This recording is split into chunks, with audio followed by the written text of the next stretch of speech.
orang yang benar-benar berjiwa besar, maka akan bertambah pula lapang dadanya, memaafkan kesalahan orang, dan mencari kebaikan-kebaikan mereka.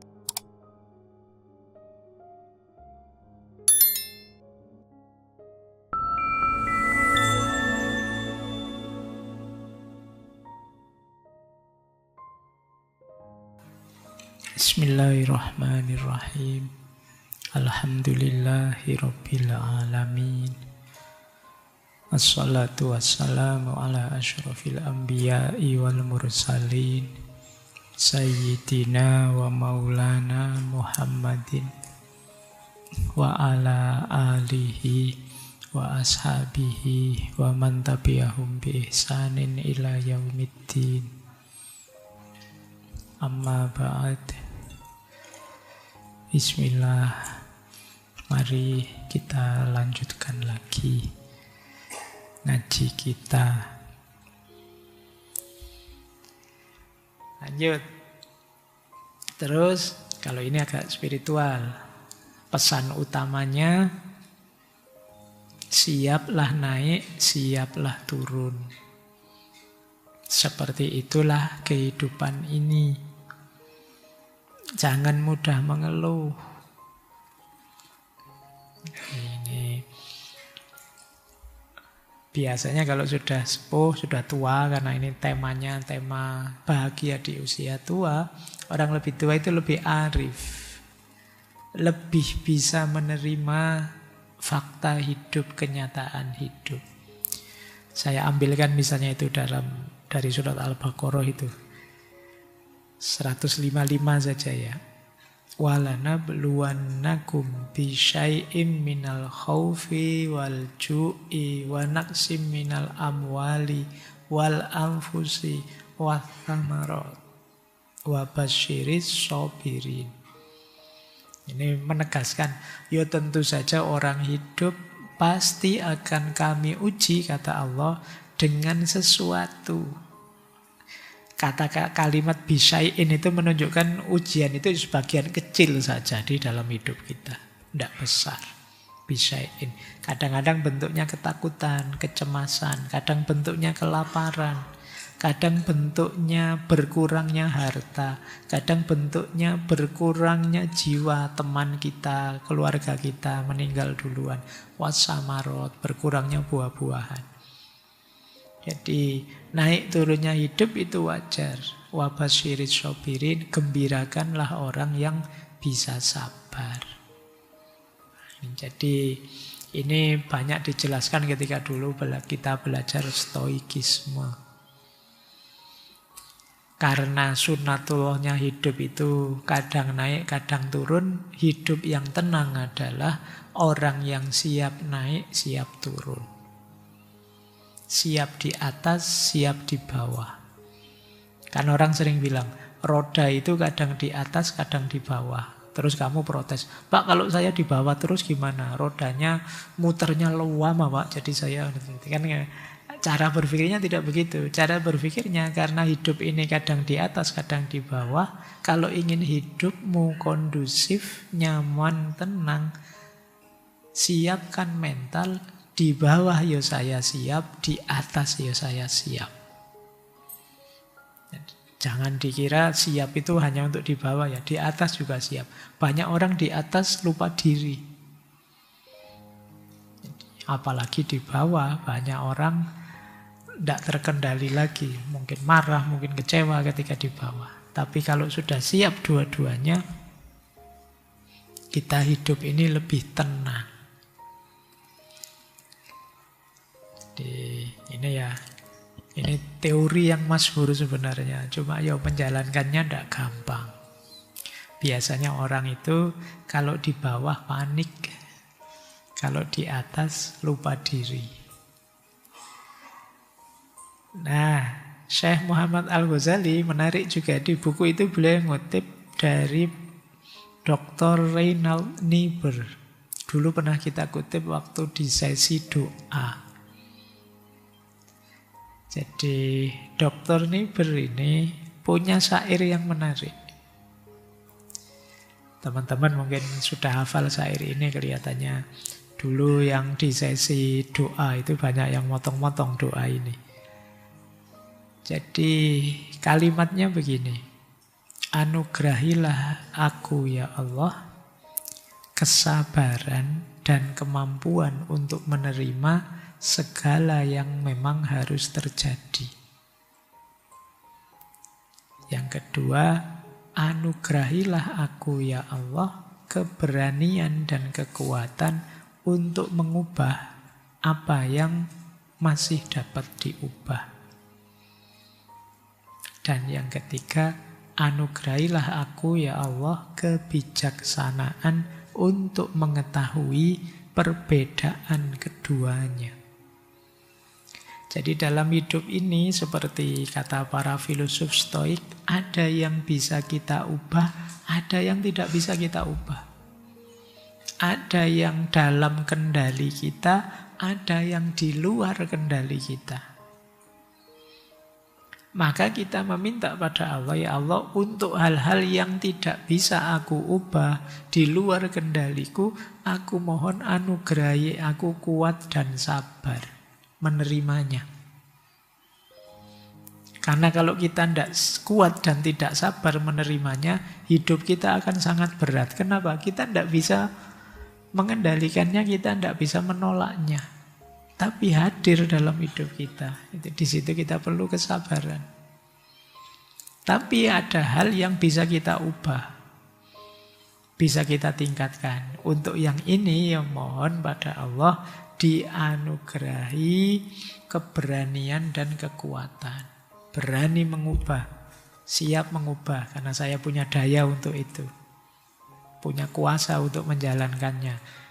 Banyak orang yang punya kekuasaan untuk menjalankannya tapi tidak berani menjalankannya. Maka minta pada Allah diberi keberanian dan kekuatan untuk mengubahnya.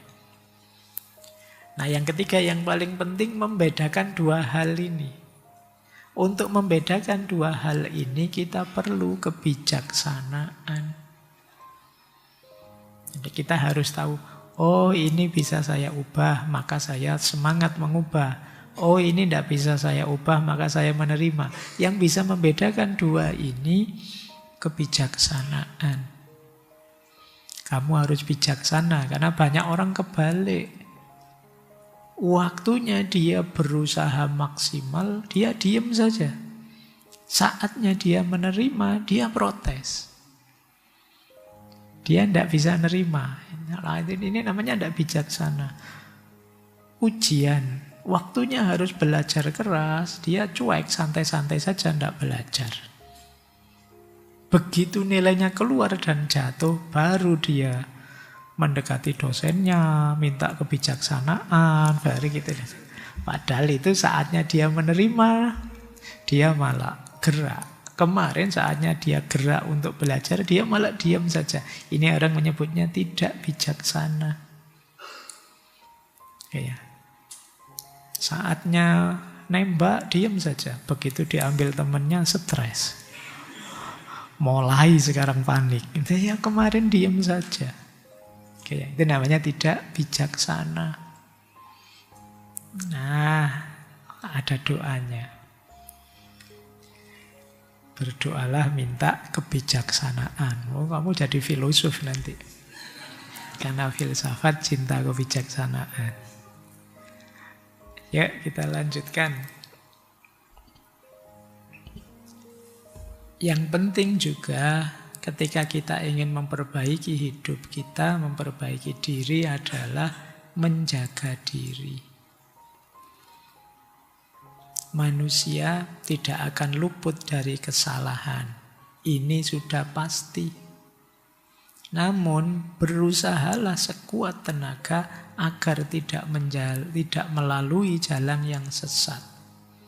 Seandainya melaluinya juga, mungkin karena tekanan atau tipuan, maka berusahalah agar tidak hanyut di dalamnya. Kembalilah dari arah mana datang begitu kesempatan ada secepat-cepatnya. Menjaga diri itu berarti termasuk menjaga diri dari dosa, maksiat, salah. Tapi kan Pak, manusia itu tidak akan luput dari salah. Akan selalu saja ada salah. Oke, yo paling tidak mari sekuat tenaga berusaha agar tidak salah jalan. Seandainya kok melalui juga, mungkin karena ketipu, karena khilaf, atau terpaksa, berusahalah untuk tidak hanyut di dalamnya. Pak, saya terpaksa Pak, curang Pak, lupa saya khilaf tadi Pak. Nah, berusaha untuk tidak larut itu tidak kok terus, tapi asik ya Pak, enak ya Pak, itu beda lagi, itu berarti menikmati namanya, gitu loh. Kalau memang kepleset khilaf, ya sesali itu, terus tobat, kembali secepat-cepatnya. Jangan ditunda, biasanya kalau merasa enak kan ditunda tobatnya. Ya Pak, saya tahu dosa, tapi enak ya Pak, nanti dulu ya. Ini beda urusannya berarti. Tidak menjaga diri. Menjaga diri itu wajar saja sih, kita manusia kadang-kadang salah, kadang-kadang khilaf, kadang-kadang keliru.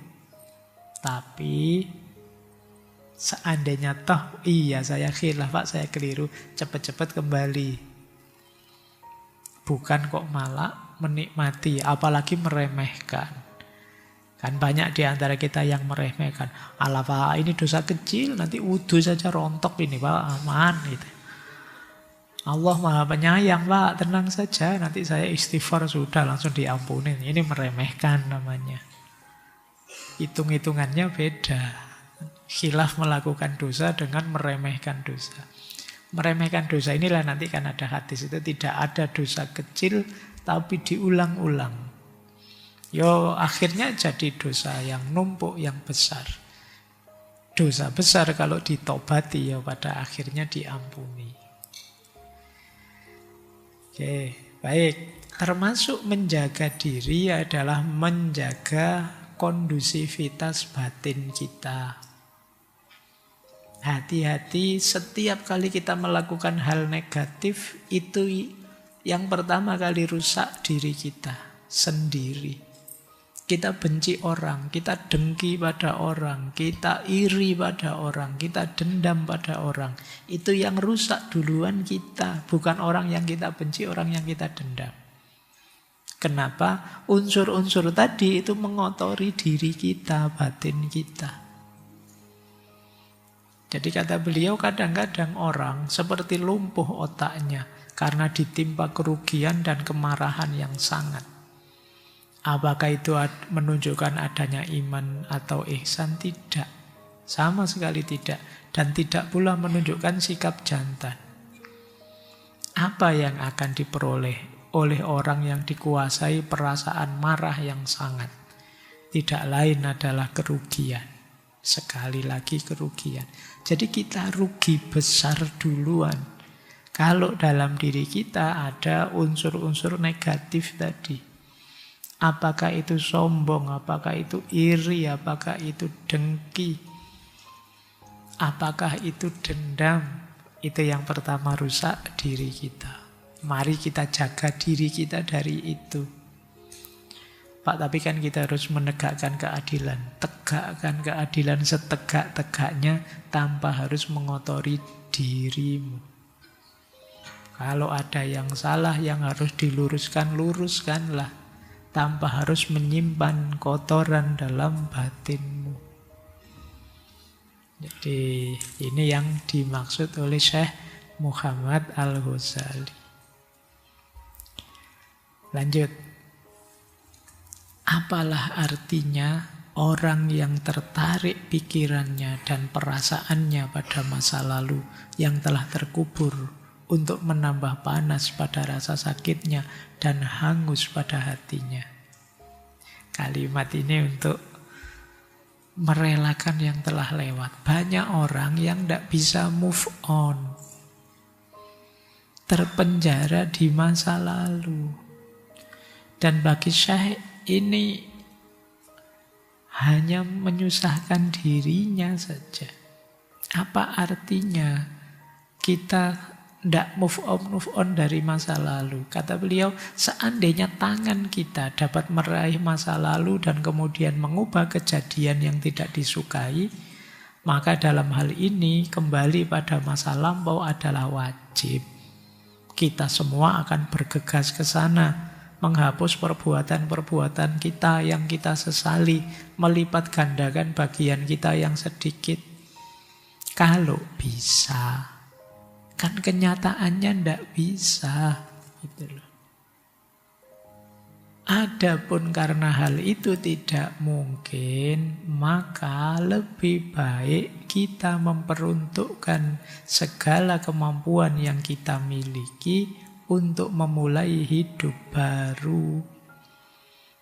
Maka hanya di dalamnya lah ada pengganti. Kita itu kan sering sekali ingin kembali ke masa lalu. Dulu coba ya saya begini, saya begitu. Terus kita tidak move on, tidak gerak-gerak. Terpenjara di masa lalu. Kata Syekh, kalau bisa kita kembali ke masa lalu, ayo kita kembali ke sana diperbaiki semuanya. Tapi faktanya kan tidak bisa. Kecuali di film ya. Kalau di film bisa, tapi dalam hidup nyata kan tidak bisa. Lah terus ngapain kita menghabiskan waktu untuk hal-hal yang tidak mungkin? Ayolah kita fokus hari ini saja sudah. Kita perbaiki, kita cari gantinya yang lebih baik. Yang sudah lewat, mari jadi pelajaran hidup. Relakan yang sudah lewat. Kalau itu bentuknya negatif, kita istighfar, kita tobat, tidak mengulanginya lagi. Kalau itu bentuknya yang positif, kita jadikan penguat, kita jadikan pelajaran untuk kita hidupkan lagi saat ini. Cuma itu yang bisa kita lakukan. Nah, terus kunci memperbarui hidup lagi adalah mindset yang positif. Cara pikir yang positif. Tadi ada optimis, kalau ini lebih positif. Setiap urusan itu tunduk pada anggapan seseorang. Jika engkau mau, ia dapat engkau jadikan sebagai pembersih dan engkau lega. Dan kalau mau, dia dapat engkau jadikan pembinasa dan engkau marah. Pikiran kita itu bisa menentukan cara pandang kita menentukan hidup kita. Itu yang disebut mindset. Kalau kamu serba negatif cara pandangmu, hidupmu negatif, pahit. Tapi kalau positif cara hidupmu menyenangkan. Jadi ngaji ini bagi mungkin yang mindsetnya negatif akan ada sangat banyak yang membuat tidak kerasan ngaji. Tapi yang mindsetnya positif akan nemu banyak hal yang positif. Ada hadis itu yang dikutip oleh Syekh. Jadi satu hari Nabi menjenguk ada seorang Arab Badui yang sedang sakit demam. Beliau menghibur orang sakit ini, semoga penyakitmu segera sembuh dan menjadi penawar dosamu. Orang Badui itu terus jawab, ini demam ini sangat mendidih, sangat panas. Saya sudah tua. Paling ini sebentar lagi saya mati. Jadi kalimatnya seperti itu. Jadi ini demam yang sangat panas menimpa orang tua, menyeret ke liang kubur. Nah Nabi ketika dengar orangnya mengeluh begitu, Nabi lalu berkata, kalau kamu bilang begitu, itu yang akan terjadi. Jadi, ini yang disebut mindset. Jadi kita itu sering karena kecemasan tadi, cara berpikir kita terus negatif. Padahal kecemasan itu kan tentang yang belum terjadi. Karena cara berpikir kita negatif, jadi kita mungkin besok kita memang sengsara. Tapi orang cemas itu sengsaranya sejak sekarang.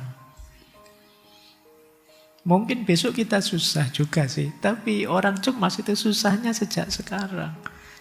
Jadi durasinya panjang, padahal masih belum terjadi. Masih belum terjadi itu kan bisa terjadi, bisa tidak.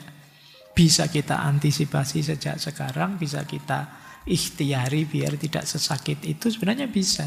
Cuma karena kita terlanjur cemas dengan mindset positif, ya rasanya terus hidup ini akan sangat berat. Ada cerita lagi yang menurut saya menarik dari Rasulullah juga. Jadi Rasulullah ini lagi-lagi satu ketika mengunjungi sahabat yang sakit, kurus, lemah, tidak berdaya. Nah ini mungkin Rasulullah diberi petunjuk oleh Allah. Rasulullah tanya pada sahabat ini, apa engkau pernah berdoa yang aneh-aneh pada Allah? Atau minta sesuatu padanya. Terus orang itu ingat, benar wahai Rasulullah, saya dulu pernah berdoa begini. Ya Allah, jangan engkau siksa aku di akhirat karena dosa-dosa yang telah kulakukan. Kalau engkau akan menyiksaku juga, maka jadikan siksaanmu di dunia ini saja. Akhirnya ya dikabulkan Allah, ya tersiksa beneran akhirnya itu. Dia sendiri yang minta. Gitu loh. Terus ditegur oleh Rasulullah, subhanallah, engkau tidak akan sanggup menerimanya. Tidakkah lebih baik kalau engkau berdoa, Rabbana atina fid dunya hasanah wa fil akhirati hasanah wa qina adzabannar. Kan selesai. Emangnya Allah tidak bisa membuat engkau diampuni ya dunia ya akhirat? Kenapa mintanya nanggung? Ya Allah, semoga anakku sukses semua, saya sengsara juga tidak apa-apa. Kadang-kadang begitu mintanya. Loh, apa Allah tidak bisa membuat semuanya sukses, semuanya bahagia? Kan pasti bisa. Pikiran kita saja yang terus neko-neko, aneh-aneh. Ya, kadang-kadang kita gitu. Ya Allah, nanti setelah ini saya begini tidak masalah, asal sukses ujian saya ya Allah, asal dapat dia ya Allah saya. Jadi kita memberi syarat sendiri, memberatkan kita sendiri. Kadang kita bikin nazar ini, nazar itu secara tidak proporsional. Wong ya tidak ada yang merintah begitu. Nah, ini hubungannya dengan mindset. Ya Allah, semoga klub saya sepak bola ini menang. Setelah ini saya ujian tidak lulus juga tidak apa-apa. Yang penting klubku menang misalnya ngono, karena gantilah nilai ujian saya jadi skornya sepak bola itu misalnya. Lu apa tidak bisa Allah membuat unggul semuanya? Kan bisa saja. Lah ngapain kita berdoa aneh-aneh? Ya, kalau sulit ya Rabbana atina, begitu saja. Rasulullah ngajarkannya kan simpel. Kenapa tidak berdoa Rabbana atina fid dunya hasanah wa fil akhirati hasanah? Selesai. Dapat kebaikan dunia akhirat. Lanjut. Kemudian beliau juga menasehati kita untuk melepaskan dendam.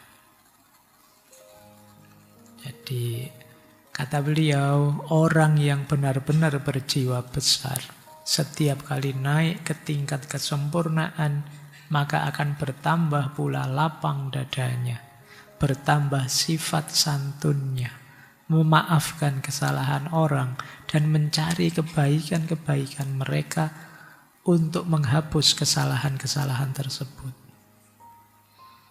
Jika seorang pemuda kurang pengalaman memusuhinya, dengan maksud akan melukainya, maka ia akan memandangnya dari puncak, seperti seorang filosof memandang anak-anak yang bermain-main di jalan, yang terkadang melemparinya dengan batu.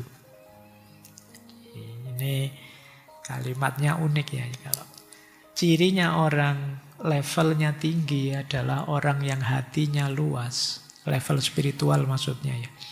Hatinya luas, mudah memaafkan. Dia tahu setiap orang punya keburukan, tapi terus dia membanding dengan kebaikannya. Dia tidak jadi benci, tidak jadi dendam. Bahkan kalau ada orang yang menjelek-jelekkan dia, menyakiti dia, dia melihatnya dari atas. Melihatnya dari atas itu dia seperti orang tua yang melihat kelakuan anak-anak. Di situ pakai istilah filosof ya kan. Filosof itu kan diasumsikan pikirannya dewasa. Kalau kalian lihat anak-anak polah itu kan kalian senyum saja tuh. Kalian ndak gimana-gimana, ya disenyumi saja. Nah itu orang seperti ini cirinya level spiritualnya sudah tinggi. Jadi melepaskan dendam, apalagi yang sudah berusia. Itu biasanya lebih luas hatinya. Nah Syekh menyarankan kita untuk yuk kita naik level dengan cara apa? Mudah memaafkan, hati kita yang luas, kemudian tidak reaktif kalau ada orang menyakiti, menyerang kita. Kita sadar memang ada orang jahat, ada orang yang kurang ilmu, ada orang yang tersesat. Manusia itu macam-macam. Baik, lanjut. Terus di antara keutamaan dalam hidup adalah berbagi tanpa pamrih. Beramal tanpa hal lain yang kita inginkan selain Allah saja. Ini sudah di mana-mana dijelaskan ya, kata beliau. Banyak manusia beramal karena didorong oleh bermacam tuntutan, motivasi, dan mengharapkan berbagai target. Sedikit mereka yang bergerak karena dorongan niat yang ikhlas. Menjauhkan diri dari perbuatan hina karena takut tercaan manusia sama sekali bukan kebaikan. Kenyataan kebaikan yang semu ini akan terungkap apabila tidak ada orang. Apa gerangan yang akan dilakukan orang ini jika dia sedang sendirian dan yakin bahwa tidak ada orang yang menyaksikan apa yang diperbuatnya atau apa yang ditinggalkannya. Ini menyuruh kita introspeksi beliau, segala kebaikan kita apa sudah ikhlas atau sekedar pamer saja ke orang lain. Banyak di antara kita yang lupa aspek ikhlas ini. Memang ikhlas itu yang tahu hanya diri kita masing-masing. Jadi di antara ciri sukses kita memperbarui diri adalah kita mampu menghidupkan sisi ikhlas ini, berbagi tanpa pamrih. Lanjut, bersyukur. Kata beliau, Islam itu memandang hidup ini nikmat. Hidup ini anugerah, bukan kutukan. Maka jangan merasa Allah menyiksa kita. Wah, Allah naruh saya di Indonesia ini berarti. Enggak. Hidup ini nikmat. Cara pandang kita ayo digeser. Tentu saja seperti tadi ya, wala yabluwannakum bisyai'im minal khaufi wal ju'i. Akan selalu ada ujian, tapi itu bukan alasan untuk menganggap hidup ini bukan nikmat. Kita tidak sadar betapa besarnya nikmatnya Allah pada kita. Di situ saya ambil dari bukunya Jadid Khayatak, itu ada cerita menarik dari Khalifah Harun al-Rasyid. Satu ketika beliau ketemu seorang sufi namanya Ibnu Samak. Nah, Khalifah Harun al-Rasyid ini kan senang belajar. Ketemu sufi ini beliau minta, wahai Syekh, beri saya petuah. Lalu Ibnu Samak berkata, wahai Amirul Mukminin, seandainya minuman, karena saat itu di depan khalifah ada minuman. Minuman ini dihalangi dari Tuan. Maukah Tuan menebusnya dengan kerajaan Tuan? Misalnya kalian hausnya luar biasa. Ada air 1 gelas. Itu pun tidak bisa kalian ambil. Pokoknya sudah mati-matian mau mati. Nah itu kata Ibnu Samak, kalau minuman ini dihalangi, mau tidak sampai nebus dengan kerajaan Tuan? Ya Harun al-Rasyid membayangkan situasi begitu, ya tentu saja mau. Oke ya. Terus seandainya sudah minum sih, terus pengen kencing, tapi tidak bisa kencing, tidak bisa keluar. Nih, terus apakah Tuan mau menebus tidak bisa kencing itu dengan seluruh kerajaan Tuan untuk bisa kencing? Harun al-Rasyid jawab, iya sih, kalau sudah begitu apa saja sudah. Jadi terus Ibnu Samang bilang, lah terus apa yang baik dalam kerajaan Tuhan yang tidak bisa menyamai minuman dan air kencing? Engkau membanggakan kerajaanmu, wong air kencing saja harganya lebih mahal ternyata dari kerajaan. Oh, kerajaan Abbasiyah superpower pada zamannya. Kita belum ngalami jadi negara superpower. Tapi ternyata harganya tidak lebih mahal dari air kencing. Loh, betapa Allah memberi kita anugerah yang sangat mahal dalam hidup kita. Nikmat yang sangat luar biasa. Di betapa tersiksanya kalian yang mau kencing tidak bisa. Mungkin pas lagi di atas bis, supirnya diminta berhenti tidak mau. Itu mungkin kalian disuruh bayar lagi juga mau. Ternyata kencing itu mahal. Oke ya. Jadi ini loh, makanya hidup itu kita tidak bersyukur itu tidak pantas. Jadi Allah sudah memberi nikmat sedemikian rupa banyaknya kepada kita. Baik, terakhir, mari pada akhirnya kita menjadi diri kita sendiri. Sesungguhnya apabila seseorang keluar dari pembawaan wataknya dan memisahkan diri dari tabiat akal yang jiwanya tidak ada penyimpangan di dalamnya, merupakan satu perkara yang akan merusak kehidupan tersebut dan menimbulkan keguncangan-keguncangan dalam tingkah lakunya. Engkau mungkin mendengar kisah tentang seekor gagak yang tertarik untuk berjalan di atas tanah.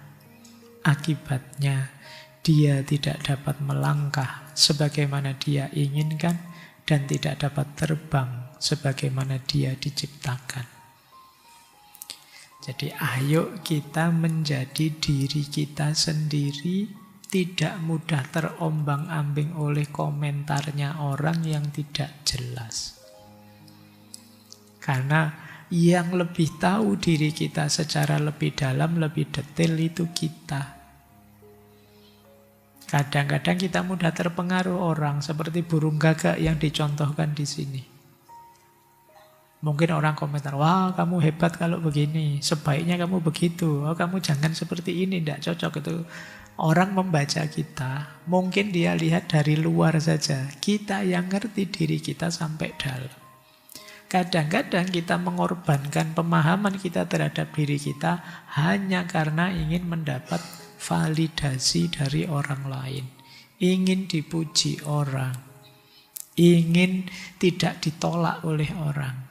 Akhirnya kita seperti burung gagak tadi. Burung gagak itu harusnya terbang. Tapi mungkin dia mencoba hidup berjalan. Akhirnya apa? Dia berjalan dengan tidak canggih, terbang lupa.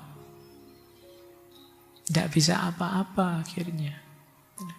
Jadi awali dengan pengenalan diri, kemudian lanjutkan dengan menjadi dirimu sendiri. Kalau kita sudah kenal apa dan siapa kita, termasuk tujuan kita, saatnya kita menjadi diri kita sendiri. Ini kan ada ayat yang menarik. Wa in tuti aktsara man fil ardi yudilluka an sabilillah iyattabi'una illa dzanna wa inhum illa yahrusun. Jika engkau mengikuti kemauan kebanyakan orang di muka bumi ini, niscaya mereka akan menyesatkanmu dari jalan Allah. Mereka hanya mengikuti persangkaan belaka dan mereka hanya membuat kebohongan. Jadi kalau kita sibuk mendengarkan komentarnya orang saja atau ikut apa yang dilakukan orang lain, ikut yang viral-viral itu kan aksaroman fil al. Pada akhirnya kita akan tersesat. Karena kita tidak punya jati diri. Kita lupa, seperti saya bilang tadi, true self kita. Kita terjatuh pada fake self, diri kita yang palsu. Jadi membentuk hidup baru, memperbarui hidup, bukan berarti melupakan hakikat diri kita, jati diri kita, true self kita. Tapi mungkin saja itu bentuknya adalah kembali ke diri kita yang sejati. Setelah sebelumnya kita diombang-ambingkan oleh komentarnya orang, kondisi masyarakat sekeliling kita, dan lain sebagainya. Saatnya kita menjadi diri kita sendiri dengan makna hidup versi kita. Seperti Paul Ricoeur tadi di awal ya, kita harus sudah mulai masuk second naivete. Jadi kita mulai masuk fase sadar, bukan lagi fase ikut-ikutan. Hidup yang sadar makna, tahu apa yang harus aku lakukan dan apa yang jangan aku lakukan sesuai dengan kondisi real, kondisi konkret diriku. Nah, cara ini nanti antara lain bisa jadi jalan kita untuk memperbarui hidup. Khususnya kalau di tema kita bulan ini untuk orang-orang yang berumur. Mungkin merasa bahwa di masa muda hidupnya banyak yang kurang sesuai, tidak cocok, saatnya diperbarui. Jadid hayatak. Baik, sudah jam 10 lebih. Sebenarnya materinya masih ada beberapa, tapi harus mengenali diri kita masing-masing. Saya tahu sejak ngaji itu kan kalau sudah di atas jam 9 sudah mulai perjuangan. Jadi kalau saya lanjutkan di atas jam 10 itu saya menyiksa sudah. Yang jelas kalau teman-teman ingin lebih dalam ya silahkan dibaca bukunya, kitabnya, ngaji seperti ini, anggap saja mancing, menginspirasi teman-teman untuk bisa masuk lebih dalam. Baik, saya kira itu untuk malam hari ini. Insya Allah bulan depan kita ganti tema lagi. Entah temanya apa ya, diikuti saja pengumumannya teman-teman MCS. Saya akhiri sekian dari saya, kurang lebihnya mohon dimaklumi, dimaafkan. Wallahul muwaffiq, wallahu a'lamu bissawab. Wassalamualaikum warahmatullahi wabarakatuh.